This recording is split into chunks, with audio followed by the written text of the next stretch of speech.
पुकारिए और उसका धन्यवाद करिए।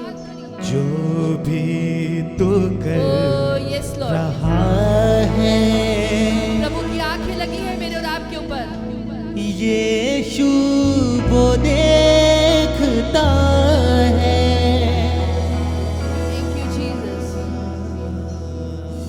जो भी तू कर यस लॉर्ड, रहा है, यीशु वो देखता है। हाँ प्रभु यीशु मसीह। हर पल का तुझको इंसान, थैंक यू जीसस। हर पल का तुझको इंसान हाँ प्रभु जी ऐसे ही है। देना हिसाब होगा। हमें हर पल का हिसाब देना होगा। इंसाफ का तराजू यीशु के हाथ तारीफ हो मेरे परमेश्वर। आइए अपने हाथों को ऊंचा करें, आइए अपने हाथों को उठाएं और एक मन हो जाएं और कहें कि प्रभु तेरी तारीफ हो मेरे परमेश्वर। और परमेश्वर तेरा धन्यवाद हो, क्योंकि जिंदगी के हर एक राह में तू मेरे साथ है। मैं कुछ भी करूं प्रभु तू मेरे साथ है, और ये तेरा वादा है कि जितने कामों में तुम हाथ लगाओगे मैं तुम्हारा परमेश्वर तुम्हारे काम को सफल जो करूंगा। भी तू कर रहा है, यीशु वो देखता है। जो भी तू कर रहा है, यीशु वो देखता है।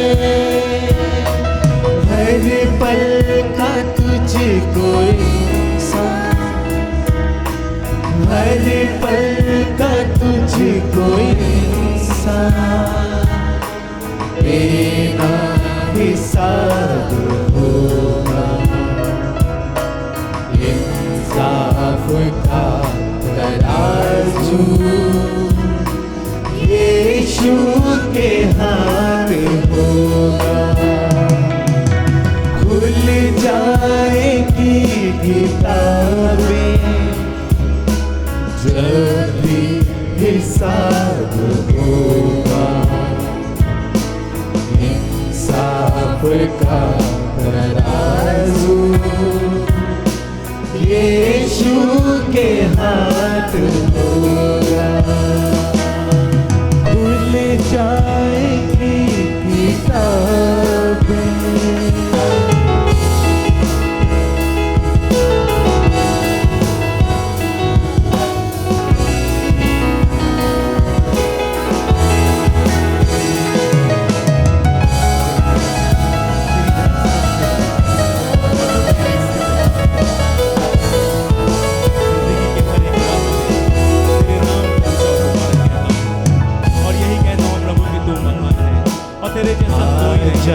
अभी भी भूल गए, यीशु बुला रहा है।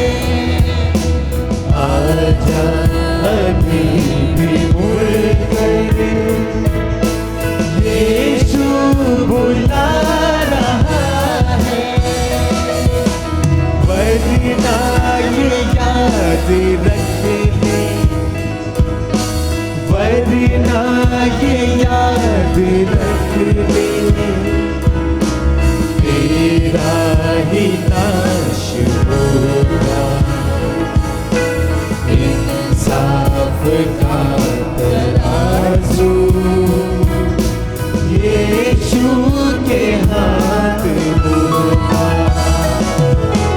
खुल जाएगी किताबें जब भी हिसाब होगा। इंसाफ का तराजू यीशु के हाथ होगा। कलीसिया के संगी संग मैं अपने शुभ संदेश के सारे दर्शकों का भी खैर मकदम करती हूँ उनको जय मसीह की कहती हूँ। प्रभु आपको आशीष दे, और जो लोग इस वचन को सुनेंगे उनके लिए भी मौका है कि वो अपनी जिंदगी में लाभ को ग्रहण कर सकते हैं। प्रभु महान है, उसकी करुणा उसके डरवैयों पर सदा प्रबल रहती है। और आज जबकि मौसम बहुत अच्छा नहीं है, लेकिन हम प्रभु के धन्यवादी हैं कि उसने ऐसे में भी मुझे और आपको संभाल के रखा है, स्वस्थ रखा, जीवित रखा, तमाम बीमारियों से, रोगों से, महामारी से बचा के रखा। ये सिर्फ और सिर्फ वो ही कर सकता है। मेरे और आपकी कोई खूबी, कोई लियाकत, कोई सामर्थ्य नहीं है, लेकिन ये सिर्फ और सिर्फ हमारे प्रभु यीशु मसीह का अनुग्रह है, जो हमें चारों ओर से हमेशा घेरे रहता है और हमारी हिफाजत करता है। इसलिए हम उसके बड़े नाम को धन्य कहते हैं, उसके नाम को महिमान्वित कहते हैं, और हम चाहते हैं कि आप और मैं जीवन के अंतिम सांस तक इसी नाम में बने रहें और जुड़े रहे। प्रभु का धन्यवाद हो।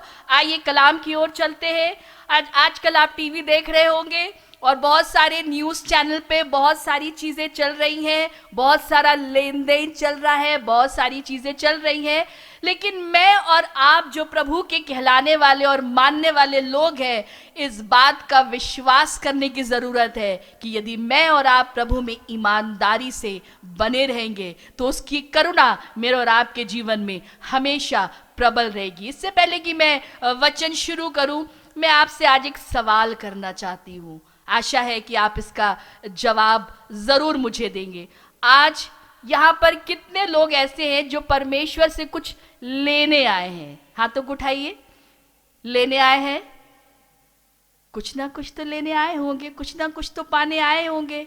कितने लोग आज बीमारी से चंगाई लेने आए? अपने हाथों को ऊपर करिए, क्योंकि अभी हम थोड़ी देर बाद देखेंगे यहाँ बहुत सारे लोग खड़े हो जाते हैं दुआ कराने के लिए कि कैसे वो बीमार थे, परेशान थे, और उनके लिए अगर दुआ कर दी जाए तो वो ठीक हो जाएंगे। कितने लोग आशीष लेने के लिए आए हैं? कुछ लोग तो हमें लगता है कुछ भी लेने नहीं आए हैं, सिर्फ इसलिए आए आज संडे, चलो चर्च चल के बैठ जाते हैं। Hallelujah, hallelujah. कितने लोग कुछ वरदान प्रभु से मांगने आए कि प्रभु ये काम अटका हुआ है, समस्या है, शादी नहीं हो पा रही है, कुछ नहीं हो पा रहा है, बिजनेस नहीं चल पा रहा है। अपने हाथों को उठाइए। हालेलुया। कितने बच्चे ऐसे हैं जो चाहते हैं उन्हें बुद्धि प्राप्त हो ताकि वो अच्छी तरीके से पढ़ लिख सके? हाथों को उठाइए। हालेलुया। अब एक छोटा सा सवाल, दिल पे हाथ रखिए सब लोग अपने हार्ट पे हाथ रखिए और बताइए, मांगने और लेने तो आज मैं और आप बहुत कुछ आए, देने क्या आए? मैं ऑफरिंग की बात नहीं कर रही, मैं चंदे की बात नहीं कर रही, मैं आपसे सिर्फ ये पूछ रही हूं, दिल पे हाथ रख के, क्या देने आए हैं प्रभु को? क्या देने आए हैं? धन्यवादिता रूपी बलिदान देने आए हैं, और क्या देने आए हैं? आइए वचन की ओर चलते। आज मैं आपको इसी से रूबरू कराना चाहती। निकाल ले मेरे संग लूका रचित सुसमाचार उसका 19वां अध्याय, और कोई जन उसके 11वें पद से पढ़ दे। इसलिए कि वह यरूशलेम के निकट था और वे समझते थे कि परमेश्वर का राज्य अभी प्रकट हुआ चाहता है। जी। सो उसने कहा, हाँ। एक धनी मनुष्य दूर देश को चला ताकि राजपद पाकर फिर आए। पहली चीज जो लिखी हुई है, एक धनी मनुष्य जो कहां जा रहा है? दूर देश जा रहा है। क्यों जा रहा है? ताकि राजपद पाकर वापस लौट आए। और यहां प्रभु यीशु मसीह अपने विषय में बात कर रहे हैं कि वो अपने स्वर्गीय सिंहासन को छोड़कर इस पृथ्वी पर इसलिए आए ताकि मेरे और आपके पापों को उठा ले और उनको परमेश्वर के पुत्र होने का राजपद मिल जाए और वो वापस अपने पिता के पास चले जाए। जी आगे पढ़े। और उसने अपने दासों में से 10 को बुलाकर उन्हें 10 मुहरें दी। हालेलुया, बोलते रहिएगा। Hallelujah, hallelujah. प्रभु की स्तुति भी होगी और थोड़ी गर्मी भी आएगी। उसने किनको बुलाया? सबको नहीं बुलाया। उसने किनको बुलाया? 10 लोगों को बुलाया। 10 लोगों को। जैसे मेरे और आपके हाथ में कितनी उंगलियां हैं? अंगूठे को मिलाकर 10। उसने 10 को अपने पास बुलाया और फिर क्या हुआ? 10 मुहरें दी। इसका मतलब अगर 10 लोग को बुलाया गया है और 10 मोहरें दी हैं, तो हर एक के हिस्से में कितनी मोहर आई? Hallelujah, hallelujah. अभी तक इससे पहले हम कुछ और वर्जन हो सकता है हमने सुना हो, या लेकिन जब मैंने इस वचन को पढ़ा और कई बार पढ़ा, 2 बार 3 बार, और अलग अलग वर्जन में पढ़ा, मोबाइल में भी पढ़ा, और मुझे बड़ा अच्छा लगा कि यहाँ पर लिखा हुआ है कि उसने 10 सेवकों को अपने पास बुलाया और उनको बुलाकर 10 मोहरें दी। यानी कि सिर्फ 10 को ही बुलाया, सबको नहीं बुलाया। हो सकता जब इतना बड़ा इंसान था, राजपद पाने जा रहा था, 10 की जगह 20 को भी बुला सकता था, 50 और 100 को भी बुला सकता था, 1000 को भी बुला सकता था। लेकिन यहां लिखा हुआ है उसने अपने सेवकों में से सिर्फ 10 को बुलाया और उनको कितनी मोहरें दी? 10 मोहरें दी, अर्थात एक मनुष्य को एक मोहर दी। Hallelujah, hallelujah. जी, जागते रहे और सुनते रहे। और उनसे क्या कहा? मेरे लौट आने तक लेन देन करना। हालेलुया। आज मैं आपका ध्यान सिर्फ एक इसी वाक्य पे ले जाना चाहती हूँ।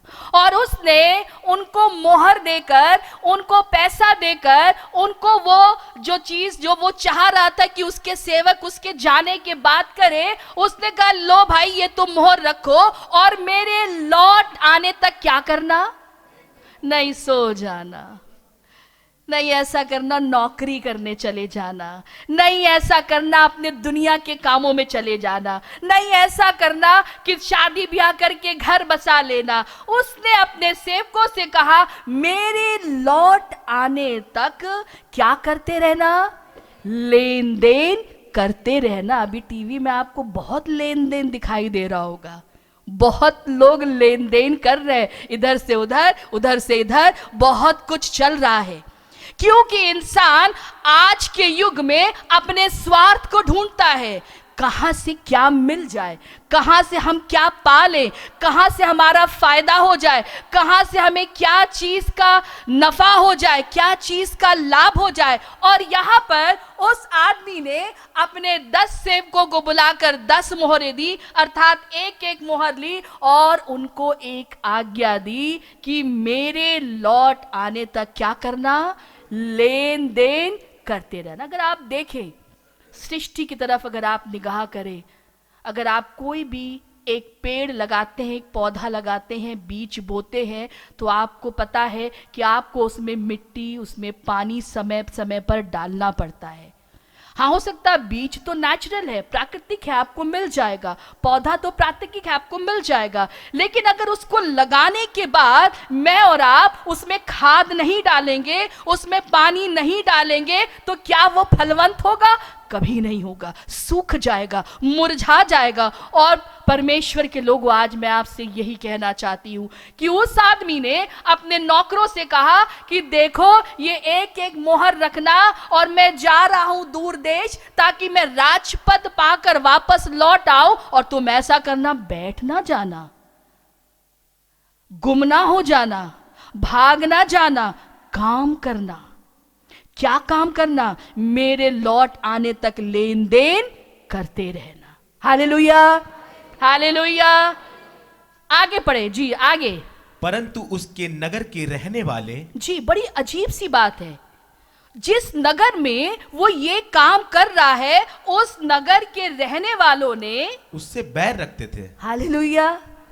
एक इंसान जितना अच्छा है, अपने नौकरों को बुला रहा है, मोहरे दे रहा है, उस नगर के लोग क्या करते थे? उससे बैर रखते थे। आगे पढ़े। और उसके पीछे दूतों के द्वारा कहला भेजा, हाँ जी, कि हम नहीं चाहते कि यह हम अरे पर राज भैया, करे। उसने कहा ऐसा है, वो ने मोहरे दे दी, अपना काम खत्म।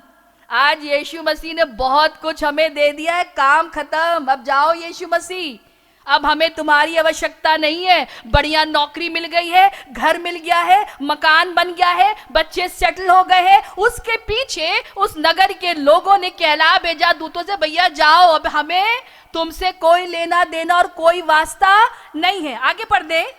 जब वह राजपद पाकर लौट आया, हाँ जी, अब क्या हुआ? अब ये इंसान लौट आया है, और लौट आकर उसने क्या किया? तो पढ़ दे। ऐसा हुआ कि उसने अपने दासों को, जिन्हें रोकड़ दी थी, जी, अपने पास बुलवाया, हालेलुया, ताकि मालूम करे कि उन्होंने लेन देन से क्या क्या कमाया। क्या कमाया। आज मैं और आप प्रभु की आशीषों को लेकर अपने तक रोक लेते हैं। अगर मुझे और आपको बहुत अच्छा गाना गाना आता है तो हम कभी नहीं चाहते दूसरा गाना गाना लगे, क्योंकि फिर उसकी इंपॉर्टेंस हो जाएगी। अगर मुझे और आपको आज बहुत अच्छा बाजा बजाना आ गया है तो हम कभी कोशिश नहीं करते कि हम किसी दूसरे को सिखा दें या किसी दूसरे को बढ़ा दें। आज अगर मुझे और आपको बहुत अच्छा बिजनेस करना आ गया है तो हम कभी अपने बिजनेस सीक्रेट किसी को नहीं बताते। मैं सही कह रही हूं कि गलत कह रही हूं? Hallelujah, hallelujah. और फिर क्या हुआ, वो वापस आया और उसने वापस आके हिसाब मांगा। क्या किया तुमने? आज मेरे और आपके जीवन में भी यही परिस्थिति है मेरे प्रियो। परमेश्वर ने मुझे और आपको बहुत सारी मोहरें दी हैं, बहुत सारा टैलेंट दिया है। हो सकता बहुत बड़ा मकान दिया हो, खोल दीजिए आज प्रभु के लिए। हो सकता है बहुत ज्यादा टैलेंट दिया हो गाने का, आज सिखाइए लोगों को कैसे गीत गाया जाता है। अगर आपको बजाने का टैलेंट दिया है, दिखाइए लोगों को, सिखाइए लोगों को, खड़ा करिए लोगों को। अगर आप बहुत अच्छे लीडर हैं, आप अपनी कलीसिया में किसी दूसरे लीडर को खड़ा करिए, उसे बताइए कैसे वचन दिया जाता है, कैसे परमेश्वर की सेवकाई करी जाती है। लेकिन आज मैं और आप, अगर हमें कुछ मिल गया है तो हम नहीं चाहते कि हम किसी को, अरे मत बताओ, अरे वो लड़का बड़ा अच्छा है। और बहन 10 बार कह चुकी है कि अरे बहन कोई अच्छा लड़का हो तो मेरी लड़की के लिए बताना, मैं अपनी लड़की की शादी करना चाहती हूँ। और बहन, अरे हम क्यों बताएं, वो खुद जाए, खुद ढूंढे जाकर, हम क्यों बता दें? हम इतना अच्छा परिवार उनको क्यों बता दें? हम इतनी अच्छी नौकरी उनको क्यों बता दें? हम इतनी अच्छे मॉल में इतनी सस्ती चीजें मिल रही, हम उन्हें क्यों बता दें? लेकिन उसने, जो व्यक्ति राजपद पाके वापस आया, उसने बुलाया। प्रियो, मेरे और आपके संग भी एक दिन ऐसा ही होगा। परमेश्वर मुझसे और आपसे हिसाब मांगेगा। क्या किया तुमने? मैंने तो तुम्हें एक मोहर दी थी, तुमने क्या किया? आगे बढ़े, क्या लिखा है? तब पहले ने आकर कहा। जी, सबको एक एक मिली है, ध्यान रखिएगा, सबको टैलेंट है। आज जितने भी लोग यहाँ पर बैठे हुए हैं, इनमें से कोई भी खाली नहीं है। मैं आपसे कह देना चाहती हूँ मेरे प्रियो, किसी पास दुआ का वरदान है, किसी के पास किसी को उत्साहित करने का वरदान है, किसी के पास अच्छा गीत गाने और बजाने का वरदान है। और ऐसी उस व्यक्ति ने जब उसको बुलाया अपने पहले वाले को और उससे पूछा, क्या किया तुमने? जी पढ़े। हे स्वामी, तेरे मोहर से 10 और मोहरें कमाई हैं। हालेलुया। कितना अच्छा सेवक था। उसने 1, 2, 3 नहीं कमाई, उसने सीधे कितने का मुनाफा किया? 9 का। एक तो उसके पास थी, एक तो स्वामी देकर गया था, और उस एक से उसने कितनी और कमा ली? 9 कमा ली। आगे बढ़े। उसने उससे कहा, जी, धन्य है उत्तम दास। धन्य। अरे भाई, कैसे परमेश्वर मुझे और आपको धन्य कहेगा? कैसे कहेगा? जब मैं और आप उसके दिए हुए वरदानों से दूसरों को लाभान्वित करेंगे, जब मैं और आप उसके दिए गए वरदानों से और वरदान पैदा करेंगे, जब मैं और आप उसकी दी हुई आशीषों से किसी दूसरे की मदद करेंगे। कई बार मेरी आंखों के और आपकी आंखों के सामने कोई बीमार होता है और हमारी जेब में पैसा होता है, लेकिन हम सोचते हम क्यों करें, ये तो पादरी साहब का काम है, ये तो उनका काम है, ये तो फलाने का काम है। लेकिन उस दास ने कहा, हे स्वामी, तूने मुझे जो एक मोहर दी थी उससे मैंने 9 और कमा ली है। आगे पढ़े, क्या लिखा है? धन्य हे उत्तम दास। हे उत्तम दास, तुझे धन्य है, तू धन्य है, तू बहुत ही थोड़े में विश्वासी तू निकला। थोड़े में क्या ठहरा? दिल पे हाथ रखिए। क्या आप थोड़े में विश्वासी हैं? जवाब दीजिए। क्या आप थोड़े में विश्वासी हैं? कई बार हम सोचते हैं बड़ी नौकरी लग जाए, बड़ी सैलरी मिलने लगे, बड़ा मकान बन जाए, बड़ी आशीष मिल जाए, बड़ी वाली कार मिल जाए, बड़ा स्टेज मिल जाए। लेकिन उसने कहा, धन्य है तू थोड़े में भी क्या ठहरा? ईमानदार ठहरा, सच्चा ठहरा। आगे पढ़े जी, इसके तू आगे। बहुत ही थोड़े में विश्वासी निकला जी, अब 10 नगरों पर अधिकार रख। कितने नगरों पे? इसका मतलब परमेश्वर के राज में किसी का पक्षपात नहीं है। पूरा कैलकुलेशन बिल्कुल सही होता है। उसके राज में किसी का पक्षपात नहीं है। वो दिलों और गुर्दों को जांचने वाला परमेश्वर है। उसने लिख दिया अपने कलाम में, यदि तुमने मेरे नाम से किसी को एक कटोरा ठंडा पानी भी पिलाया है तो भी तुम्हें प्रतिफल मिलेगा, तुम्हारा प्रतिफल मिलेगा। हम ये सोचते हैं ज्यादा होगा तो ज्यादा करेंगे, कम है। अभी जब 10,000 सैलरी थी, बड़े आराम से 1,000 रुपए निकाल देते थे, लेकिन जब सैलरी 80,000 हो जाती है तो 8,000 रुपए निकालने में, हालेलुया हालेलुया, परमेश्वर के यहाँ किसी का पक्षपात नहीं है। उसने कहा, हे उत्तम दास, तू धन्य है क्योंकि तू थोड़े में विश्वासी ठहरा, इसलिए जा, अब जाकर 10 नगरों का अधिकारी हो जा। आगे पढ़े।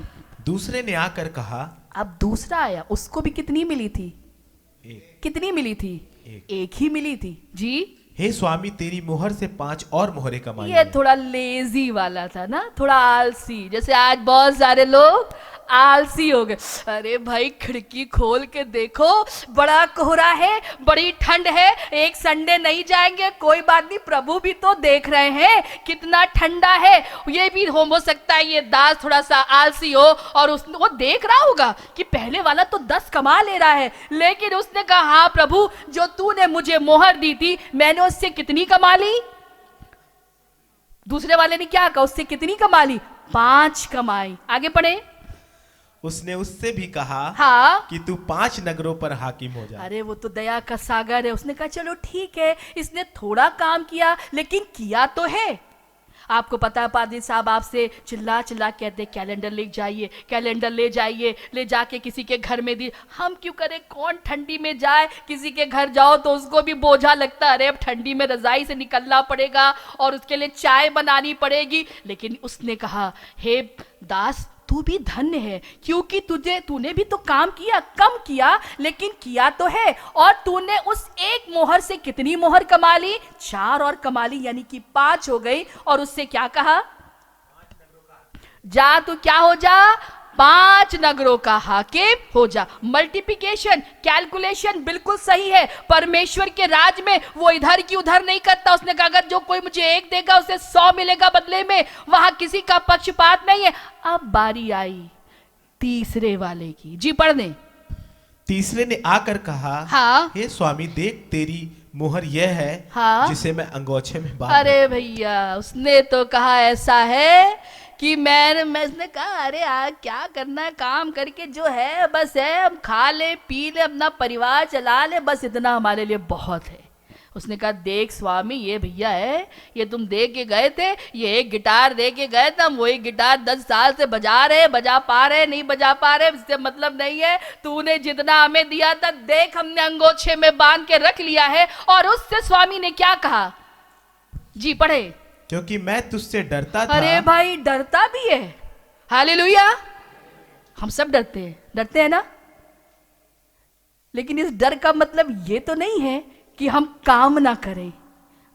आज दुनिया में बहुत डर और भय का माहौल है।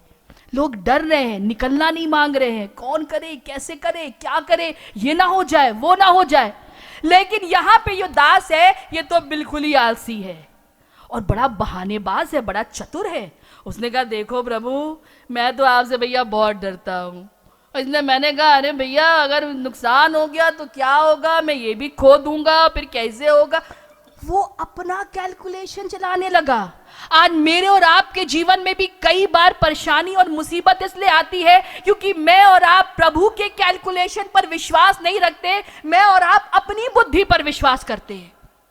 और उस दास ने भी यही कहा। उसने कहा, भैया एक है, ऐसा ना हो कि मैं कमाने जाऊं तो ये भी मुझसे लोग छीन ले, या मैं बर्बाद हो जाऊं, या मुझे नुकसान हो जाए। और उसने कहा, देख मैं तुझसे बहुत डरता हूं स्वामी, और देख मैंने उसको अंगोछे में बांध दिया है। आगे पढ़े। क्योंकि मैं तुझसे डरता था, हाँ, इसलिए कि तू कठोर मनुष्य है। अरे भैया, परमेश्वर को क्या कह रहा है? क्या कह रहा है? अरे भाई बोलिए जोर से। कठोर कह रहा है। और जब मोहर दे रहा था तब कठोर नहीं था है? तब कठोर नहीं था, तब तो उसने ले लिया। हाँ प्रभु, हमें भी चाहिए। आज मैं और आप कई बार परमेश्वर के पास इसलिए आते हैं क्योंकि हमें कुछ चाहिए होता है, लेकिन यहां लिखा हुआ है कि मेरे लौट आने तक क्या करना? लेन और देन। दोनों लिखा, सिर्फ लेन लेन नहीं करना, देन देन भी करना। और उसने कहा तू कठोर मनुष्य है, मैं तुझसे बहुत डरता हूं, इसलिए मैंने क्या किया है, मैं तू बड़ा भैया खराब आदमी है, तूने मुझे एक मोहर दी, ले भैया तू अपना वापस ले ले। और तब उस स्वामी ने क्या कहा, उसने उससे कहा, हे दुष्ट दास, हे दुष्ट दास, मैं तेरे ही मुंह से तुझे दोषी ठहराता हूं। Hallelujah, hallelujah. कई बार मैं और आप अपनी ही चालाकियों में फंस जाते हैं, कई बार मैं और आप अपने ही बनाए हुए जाल में फंस जाते हैं। हम हर चीज में अपनी तरीके से काम करते हैं और दोष किसको देते हैं, अरे प्रभु ने ऐसा कर दिया, बताओ प्रभु को ऐसा नहीं करना चाहिए था, उसने क्यों किया, ऐसा क्यों किया। उसने कहा देख मैं तुझसे बड़ा भय खाता हूं, तू कठोर मनुष्य, ले भैया तू अपना रख ले। उसने कहा हे दुष्ट दास। अभी तक ऊपर वालों को क्या कह रहा था, धन्य दास, तुम धन्य हो।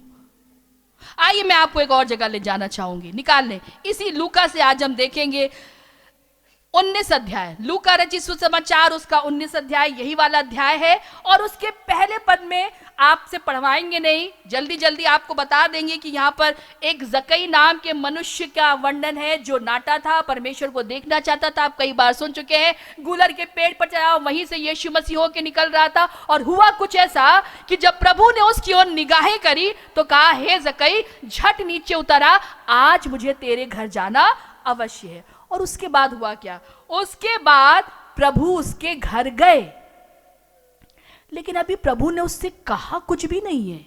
आप पढ़ ले, लिखा हुआ है 7वें पद से पढ़ दे।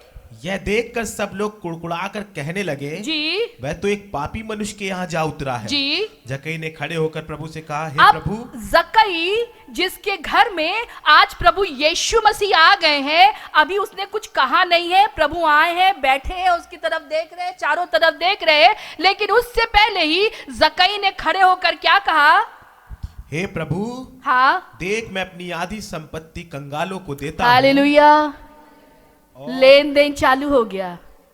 जकई के दिल में काम हुआ, उसकी आत्मा में परिवर्तन हुआ और उसने प्रभु के कुछ कहने से पहले ही उसने कह दिया, देख मैं अपनी आधी संपत्ति क्या करता हूं, कंगालों को देता हूं, और यदि किसी का कुछ भी नाहक या अन्याय करके ले लिया है तो उसे क्या करता हूं, चौगना फेर। पश्चाताप कर लिया, जकई ने पश्चाताप कर लिया। प्रभु के कुछ भी कहने से पहले उसने पश्चाताप कर लिया, क्योंकि वो जानता था कि वो गलती पर है। और जब उसने पश्चाताप कर लिया, क्योंकि वो बड़ा धनी था, सरदार था, टैक्स कलेक्टर था, लोगों से जबरदस्ती क्या करता था, पैसे ले लिया करता था। जब उसने अपना पश्चाताप कर लिया, तब उसके आगे लिखा हुआ उसके 9वें पद में, जी पढ़ दे, 9वें पद में पढ़ दे। तब यीशु ने उससे कहा, हालेलुया, आज इस घर में उद्धार आया है। Show your support to our GSC ministries by your generous donations and offerings. Your prayer and support will help us to continue spreading God's work in India through our TV program. You can also pay by scanning the QR code. Follow us on Facebook, Instagram, YouTube. Like, share, and subscribe to get our weekly church service and latest Christian worship songs of our ministry on Spotify, Wink Music, iTunes, and all music platforms. And don't forget to hit the bell icon.